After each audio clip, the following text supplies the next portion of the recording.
But the price is a good point here to discuss. Again, E6 versus eMAX 7. I always struggle with the name. The older one was priced at 29 lakhs, about thereabouts. Okay. The new one is about 30 lakhs. That's not bad. For the top spec variant. For which you get one seat. I'm just joking. Come on. So the eMAX 7 now is available in 2 variants. Earlier, it was only one. Captains and bench. No, so in both the variants, so it's called Premium and Superior or... Are you serious? The eMAX 7 Premium and the eMAX 7 Superior? I don't know which one is which. But the word Max is already there. Yeah, but that's seating capacity. You only brought it up. E7 Premium, E7, whatever, what was the other one? Superior. Superior. Doesn't it sound better than eMAX 7 Premium? So we'll just call it low and high. So the lower variant now sits at a price point which is under what the E6 was priced at. Okay. So this is at about 26, something like that, or close to 27. And the difference between the low variant and the high variant in terms of price is only about 2.5 lakh rupees. 6-seater variants are cheaper than the 7-seater variants. Okay. And 6-seaters are cheaper than 7s. Yeah, even I was taken aback. But it makes sense. So you can get captain seats for less, benches for more. Yeah.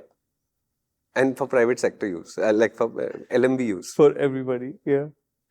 Very interesting. Very interesting. Yeah. Even I was taken aback with that. Yeah. Generally, the 6-seaters are seen as the more premium offerings, so they're always priced higher. It's like BYD is charging you for hardware rather than the notional value of the premium. It's actually that. Yeah. And which makes complete sense, because that's more stuff in there. Correct. Anyways, so it's priced lower. The starting price is now lower compared to the E6. And interestingly, it's better equipped as well. Okay. So you used to get 4 airbags earlier, now you get 6 airbags. You have the whole suite of electronic stability aids and everything. The interiors, the step up, so you have a larger touchscreen. Is it 15 inches, Karthik? It's in the graphics. Okay. Don't you dare. It's in the graphics. I'm so happy this that time on he's saying it, okay? No, listen. I'm so happy that Shumi, is that a lot? On the MG Windsor, you guys did what we requested you to do and not go there. Awesome. I'm literally asking about the touchscreen size. There is no other implication to this. It's in the graphics. Huh? They'll know. It's in the graphics. Okay.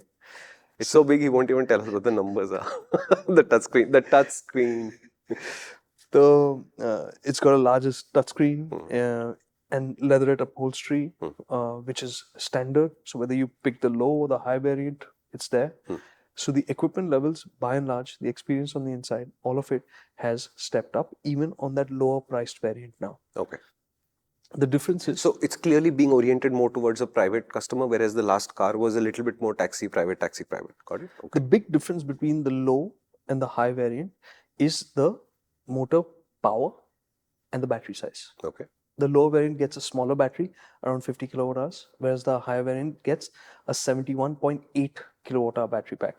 So that's the big difference. The power of the two motors is different, but that's down to software rating.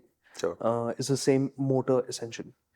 So the higher variant, you look at the low variant and you think this is pretty good. It's got pretty much everything you want and it's got the same amount of torque from the motor. There's no difference. The difference is only in power and the range. And the range isn't small. It's like 430 or something like that. IDC. NEDC, I think, is the one that they are claiming. But we still will roughly take 70% of that as the real world range. In their case, that 400 and whatever, you will say at least 350 you will get. Oh, okay. So it's better than 70%. Very strong. They're very strong on this front. I'll tell you what happened with the top spec variant that we drove. So it's a very usable package and you could easily go for that. No problems. The few feature misses between the low variant and the higher variant are ventilated seats, ADAS. The higher variant now gets ADAS. There's a power tailgate, there's wireless charger. These kind of features are missing in the lower variant. No big deal breakers. Okay. It's a good car. You could go for that. But then you look at the higher variant, which is less than 3 lakh rupees extra. And for that, you're getting all of this. Plus a 71.8 kilowatt hour battery pack, plus more power.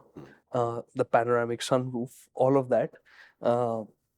It's just a lot of value. And the panoramic No, sunroof, because China's birth rate has started falling. They don't need sunroofs quite so often anymore. it's a fixed glass roof. Sorry, I may have called it panoramic. I thought they were trying to help solve a problem. Clearly, they're not.